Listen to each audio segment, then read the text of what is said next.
A bulldog with a shovel stopped an entire German armored attack. Sounds impossible, right?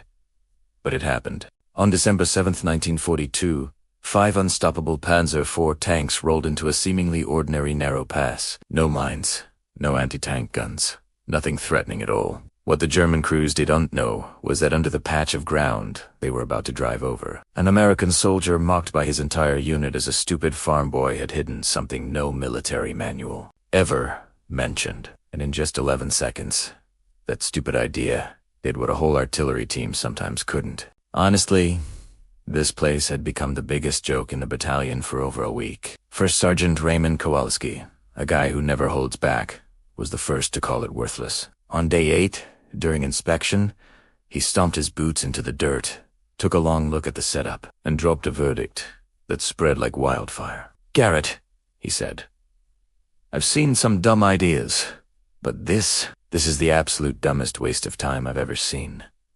It wouldn't stop a Volkswagen, let alone a Panzer." His voice rang out across the pass, and the guys nearby burst into laughter. Word quickly spread that Garrett, the quiet ranch kid from South Dakota, thought he knew more about anti-tank defense than the U.S. Army.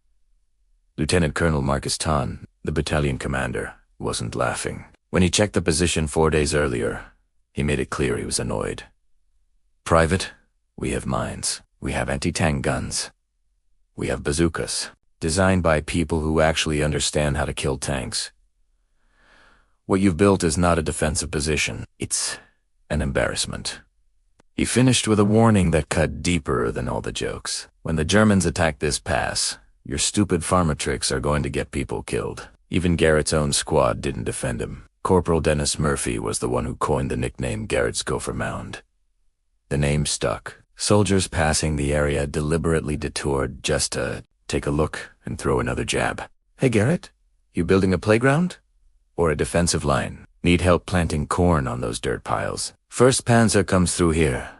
It'll roll right over your little sandcastle." Private Leonard Shore, never known for kindness, made the harshest prediction of all. "The tank crew won't even bother shooting at you, Garrett. They'll be too busy laughing."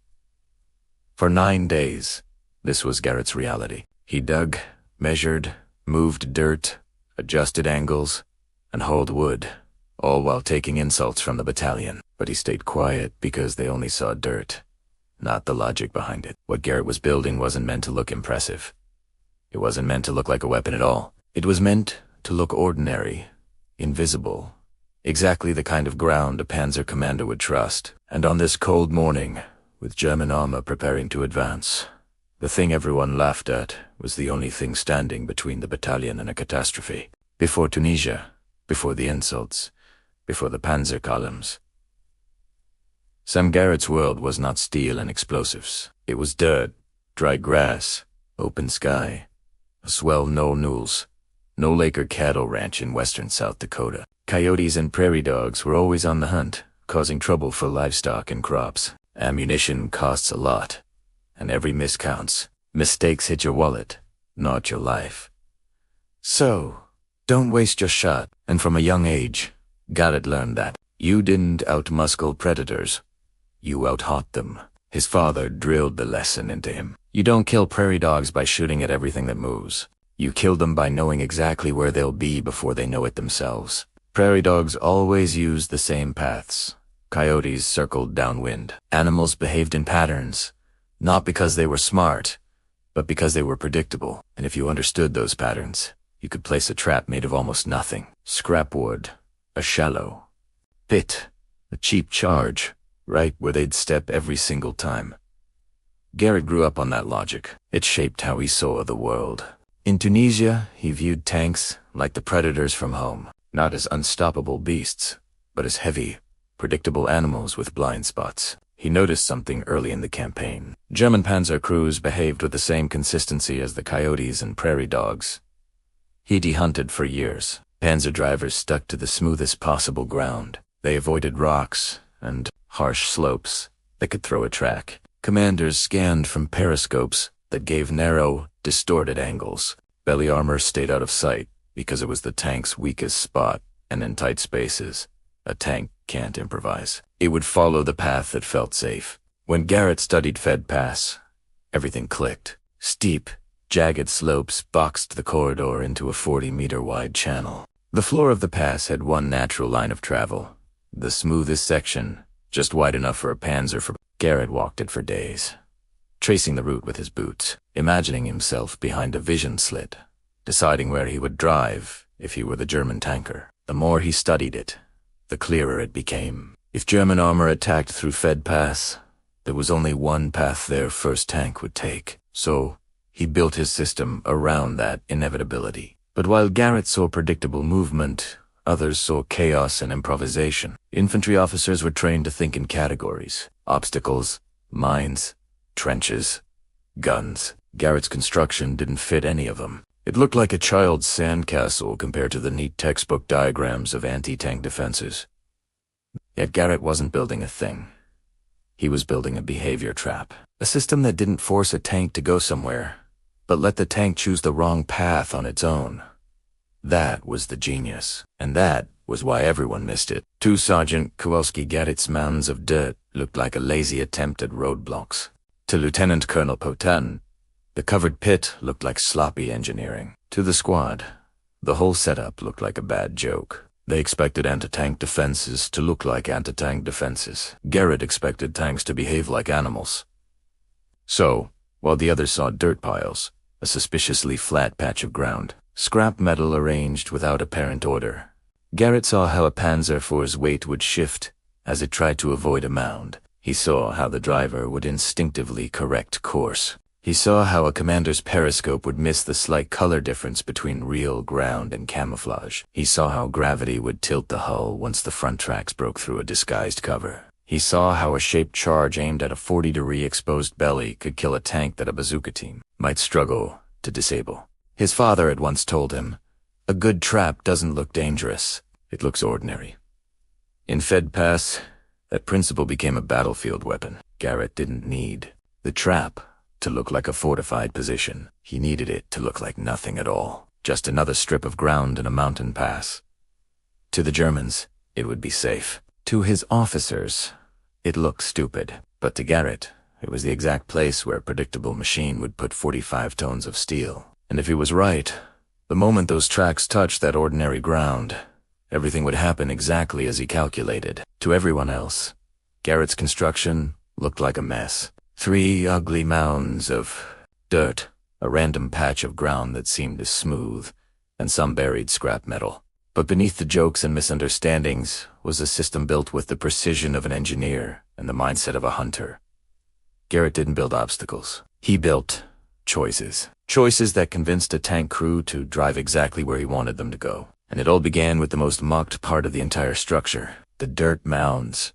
Not obstacles, but steering wheels. The 3 mounds were arranged in a simple curve across the pass.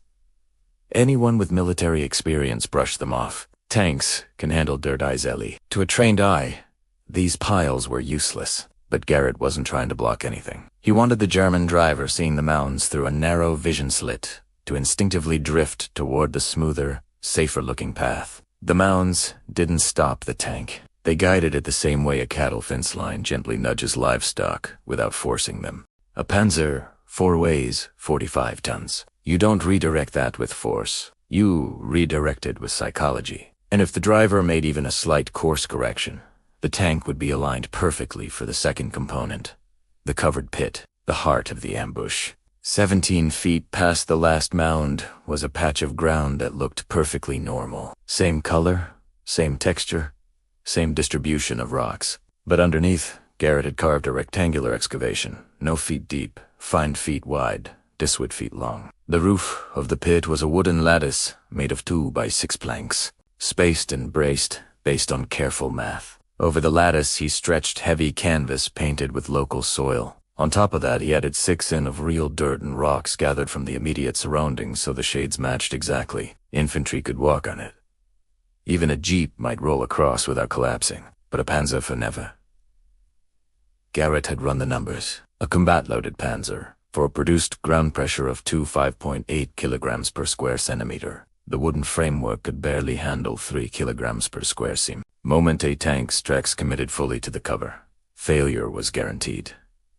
The collapse wouldn't be dramatic at first. It would begin with a subtle crack, then a sudden plunge as the front tracks punched through the canvas and the tank S-nose dropped sharply into the pit. When the Panzer tilted down between 35 and 45, gravity did the rest. At Tatangla, the thin belly armor, just 8 millimeters thick, became fully exposed, like lifting the soft underside of a predator. Garrett had hunted enough animals to know it's not about the size of the weapon. It's about where you force the target to stand. Garrett set up for shape charges at the pit's bottom. These were not Army-issue weapons. They were built from captured German explosives, each packed with about 12 pounds of material and fitted with hand-shaped copper cones. He aimed each charge upward at a precise angle. He calculated the correct standoff distance, the gap between the cone and the armor, to ensure maximum penetration. When the tank's nose collapsed into the pit and its weight triggered the contact switches, all 4 charges would fire almost simultaneously.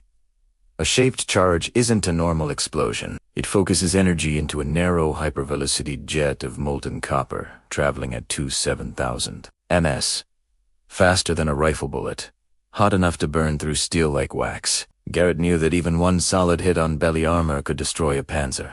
For simultaneous hits would turn the interior into a storm of fire, metal fragments, and exploding ammunition. He wasn't just trying to stop the tank. He was trying to erase it. 4. The backup charges. The insurance policy. Garrett's father had taught him something that applied perfectly here. A trap should kill twice. Once for the animal and once for the mistake you didn't see coming. So Garrett installed 6 more charges around the perimeter of the pit. These were linked to tension wires buried just beneath the surface. When the tank settled deeper after the first explosions, after the hull twisted under its own weight, the wires would tighten and detonate the backup charges. 5 seconds later, if the shaped charges somehow failed to finish the job, the perimeter charges would. If the crew tried to escape, the perimeter charges would catch them. If the tank somehow remained recognizable, the perimeter charges would make sure it no longer was. The entire system, dirt mounds, camouflaged pit, shaped charges, backup blasts, was designed to function in a single chain reaction. A Panzer IV, with its armor, its doctrine, its commander's habits, its driver's instincts, would walk itself into the perfect kill position without realizing it. Why? No one understood it. To Garrett, the system was elegant. To everyone else, it was nonsense. Officers expected neat, symmetrical, defensive works, sandbags, gun pits, mines, trenches. What they saw instead was a crude, asymmetrical layout that didn't match any manual. They saw dirt piles where there should be logs, a suspiciously perfect patch of ground where the pit lay hidden. No V-mines, no wires, no obvious engineering logic. They judged the appearance, not the behavior it manipulated, and that was the entire point. A good trap doesn't look like a trap. It looks like the safest possible choice. The German tank crews approaching Fed Pass would see nothing unusual. They'd follow the smooth path. They'd avoid the dirt mounds. They'd drive right over the safe ground, and the moment they committed 45 tons of steel to that spot, Garrett's 9 days of ridicule would end in a single violent confirmation. Everything would hinge on whether his calculations were right. As German armor began concentrating east of Fed Pass, Garrett's quiet project stopped being a joke and became a problem. On December 3rd, a patrol returned with urgent news. At least 12 Panzer IVs were forming up for an attack through the pass. A serious armored push was coming. Instead of validating Garrett's work, the news made his position far more controversial. First Sergeant Kowalski gathered the men for evening formation. His voice boomed across the cold air. The Germans are bringing a dozen Panzers. Garrett Estert Pyle is going to save us all, or it'll get us all killed while he learns that hunting gophers in South Dakota doesn't qualify him to fight tanks in Tunisia. Men laughed, but the tension underneath was real. German armor wasn't a rumor anymore. It was hours away. Lieutenant Colonel Pétain reacted even more forcefully. By 1800 hours, Garrett was ordered to report to battalion headquarters. He walked into the tent, expecting another lecture. What he got was an ultimatum. Patton's voice was flat, controlled, but unmistakably angry. Private German armor will attack through this pass within 72 hours. Your construction is sitting exactly where it disrupts our real anti-tank defenses. The colonel stepped closer. I am giving you 24 hours to fill in your holes, scatter your dirt piles, and clear the field of fire for our guns. If you refuse, I will have you court-martialed for disobeying orders in combat. That is not a threat. That is a promise. The words hit harder than any insult. This wasn't mockery anymore. This was the line between obedience and criminal charges. Garrett stood at attention. Yes, sir. 24 hours. But as he saluted and left, something became painfully clear. The colonel didn't understand what Garrett understood. The trap wasn't in the way. It was exactly where it needed to be. They would always choose the smoothest line through the valley. Garrett had walked that line for weeks. He knew every rock, dip, and angle. He knew the exact moment a panzer would correct its path. He knew the precise point its weight would commit forward. If he moved the trap even a few meters, the entire system would collapse, not the tank. So that night, instead of dismantling anything, Garrett went back to work alone in the dark, under the weight of an order that could ruin his life. He checked the framework again and again, walking across it to confirm it. Held infantry weight but not tank weight. He retouched the camouflage so that no shadow looked unnatural. He retested each shaped charge, each firing wire, each tension line for the backup explosives. He brushed away footprints. He blended the edges. He worked with the calm of a man who understood one thing clearly. If the trap failed, the Germans would break through and the colonel would be right. Men would die and Garrett would face charges on top of it. But if the trap worked, if the system behaved exactly as he calculated, then everything they said about him, every insult, every joke, every threat would collapse as surely as the wooden lattice beneath the Panzer's tracks. By dawn his decision was made. He would not dismantle his trap. He would not move it. He would face court-martial before he betrayed what he knew to be true. And the moment the first tank touched the wrong patch of dirt, every man in the battalion would finally understand why. Dawn on December 4th arrived with a kind of cold that bit straight through a man's jacket. Garrett had barely slept. Before first light, an orderly found him. Private Garrett, Colonel wants you at headquarters.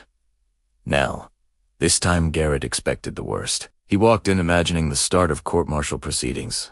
But instead of anger, he saw something unexpected. Lieutenant Colonel Pétain hunched over reconnaissance reports, brows furrowed, eyes fixed on the maps of Fed Pass. The colonel didn't look up at first. He simply asked, "Private, I ordered you to dismantle your trap. Did you do it?" Garrett stood straight. "No, Sir Pétain." Finally met his eyes. "Why not?" Garrett didn't hesitate. "Because the Germans will attack through that pass, sir, and the trap will stop them." Silence. More than silence, calculation. For several seconds, the colonel studied the young private as if seeing him properly for the first time. A farm boy from South Dakota, standing there in dusty boots, calmly refusing a direct order in wartime. Then, Peyton pulled out a chair. "Sit down, Private. Explain to me exactly how your pile of dirt is going to stop a panzer." Garrett sat, and for the next hour, he did something he'd never done before. He explained the dirt mounds, not as obstacles, but as steering mechanisms. He described the precise angles he'd measured to funnel the tank toward the ordinary patch of ground. He laid out the load-bearing math, how much weight a Panzer IV puts on each track, how much the wooden lattice could withstand before catastrophic failure. He showed maps he had drawn by hand, tracing tank behavior like an animal's migratory path. He explained the shaped charges, 12 pounds of German explosive each, copper cones formed at 60 angles, standoff distances calculated for maximum penetration through 8 millimeters of belly armor. He demonstrated the backup charges, tension wires, timed fuses, the double kill principle he learned from his father. He walked Pétain through every detail from camouflage patterns to soil matching to sun direction. When he finished talking, the tent felt strangely quiet. The colonel didn't speak at first. He just looked at the map, then at the private who had spent 9 days building something the entire battalion mocked. Finally, "Private Garrett, if you're right, you may have just designed a system that changes how we defend against tanks." Another pause. "And if you're wrong, you've wasted 9 days of manpower and may get soldiers killed." Pétain stood, hands behind his back. "I'm not ordering you to tear it down." Garrett blinked, just once. But listen carefully, Pin continued. If your trap fails when the Germans attack, I will court-martial you. No hesitation, no leniency. Yes, sir, Garrett said quietly. Understood. 3 days of waiting. For the next 3 days, German activity increased. Engines, movement, artillery repositioning. Patrols reported more armor massing east of the pass. The entire battalion knew the attack was imminent. Garrett used every minute. He crawled over the site again and again, adjusting camouflage until the covered pit blended perfectly from every angle. He tested the tension wires. He confirmed the firing circuits. He built his foxhole in a spot where he could observe the trap without being exposed. Other soldiers preparing defenses still wandered past to taunt him. Hey, Garrett, I just heard the Germans are rolling in their entire Panzer Division 50 tanks. Can you believe that? Your dirt pile ready for 50. Garrett didn't even look up. It only needs to stop the first one, he said. The rest will rethink their life choices. The men laughed, but a different kind of laugh now. More nervous, less certain. On the evening of December 6th, battalion headquarters received final confirmation. Artillery set for 3 a.m. Armor rolls out at 4 a.m.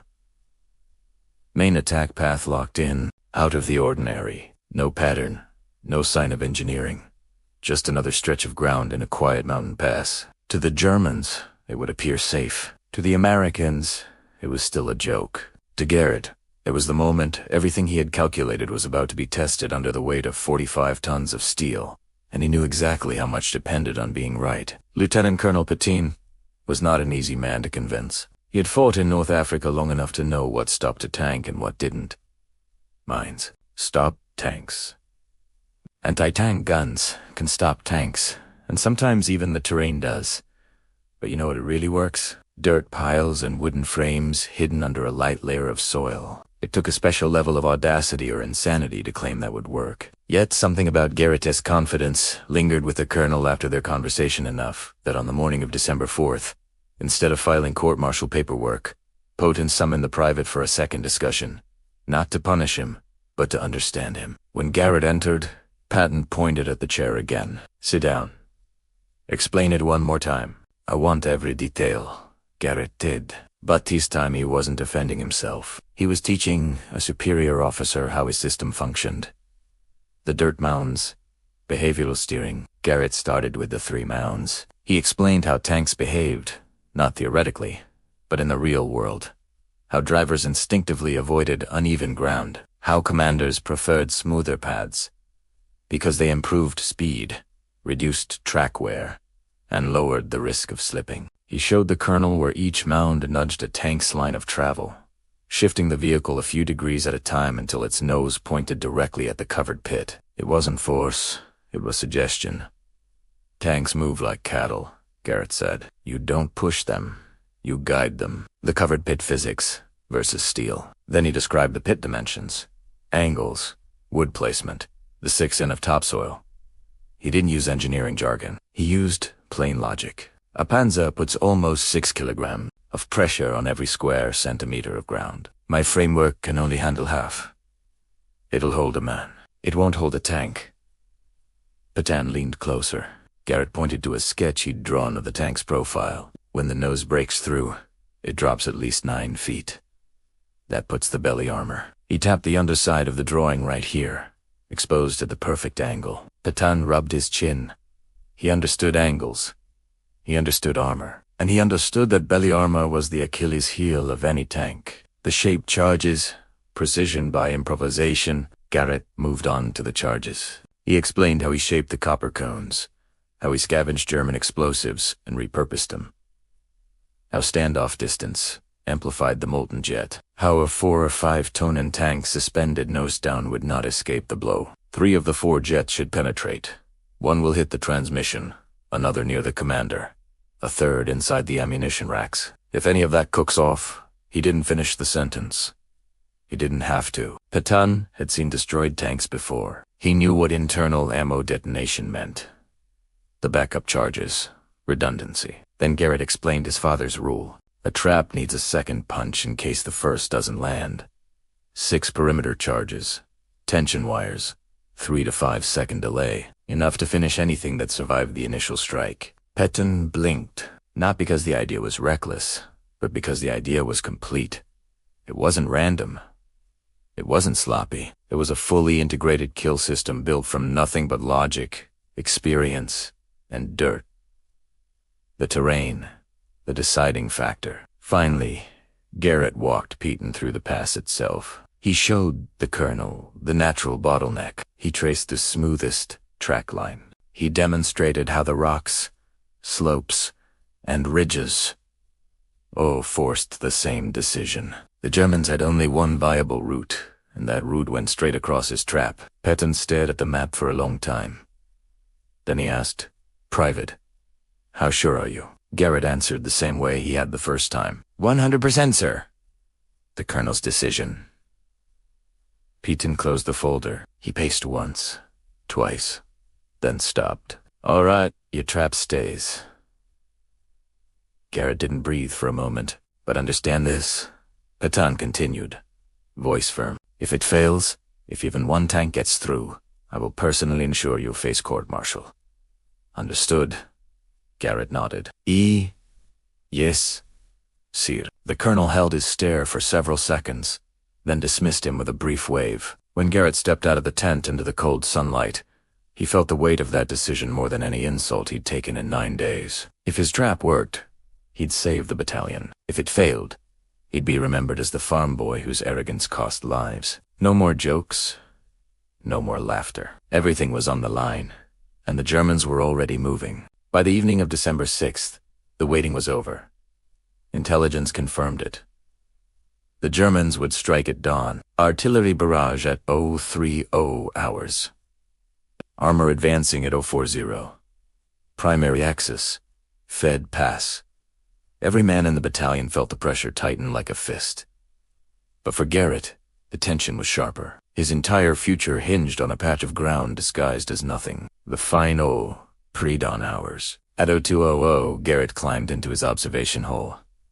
A shallow depression just deep enough to hide him, but positioned perfectly to watch the trap unfold. He looked across the moonlit pass.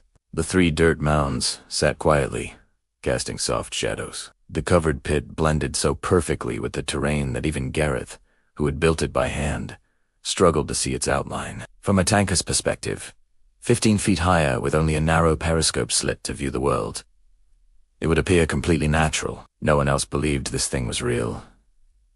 Not truly. Even those who had stopped mocking him still didn't understand it. But Garrett knew the trap didn't need to look dangerous. It needed to look harmless. 3. The first sign. Right on schedule, German artillery began firing. The bombardment was heavy but short. 15 minutes of concussive blasts slamming into American positions along the ridge. The air shook with each impact. Dust rained down. The ground trembled. Garrett pressed himself flat as shells detonated around him. None landed close enough to threaten the trap. The pit remained intact, the charges untouched. Then at 0315, the artillery fell silent, and in the quiet that followed, Garrett heard it. A deep rumbling growl. Slow, rhythmic, mechanical. Tank engines. Multiple. Close. The sound carried through the pass like a warning. 3:20. The column appears through the dark. He saw them. 5 Panzer IVs moving in column formation, advancing cautiously through the pass. Just as intelligence predicted, the lead tank rolled forward with its commander half exposed in the cupola, scanning the terrain. The driver followed the smoothest ground, avoiding rocks and uneven slopes, exactly as Garrett had calculated. The tanks were close enough now that Garrett could feel the vibration of their tracks through the earth. The lead Panzer was roughly 300 meters away, then 250, then 200. The mounds did their work quietly, without looking dangerous. They nudged the tank's path, a few degrees left, then a few more. From the commander's vantage point, nothing seemed odd. The ground ahead looked as solid and ordinary as the rest of the pass. Garrett's heartbeat hammered against his ribs. 3 hours, 19 minutes, and 45 seconds. The final approach. At just under 40 meters, the lead tank reached the first mound. The driver adjusted course slightly to avoid it. That small correction aligned the tank perfectly with the center of the disguised pit. Garrett had predicted this exact movement. He had built the mounds for this exact moment. Every step of the tank's approach matched his calculations. Speed, steady, angle, correct. Course, committed. There was no turning back without making a dramatic maneuver that would alert the rest of the formation. They were locked in. 3 hours, 20 minutes. Point of no return. The Panzer's front tracks reached the edge of the covered pit. For 2 seconds, nothing happened. The wooden framework flexed under the massive weight. The soft ground lost under the rumble of the engine.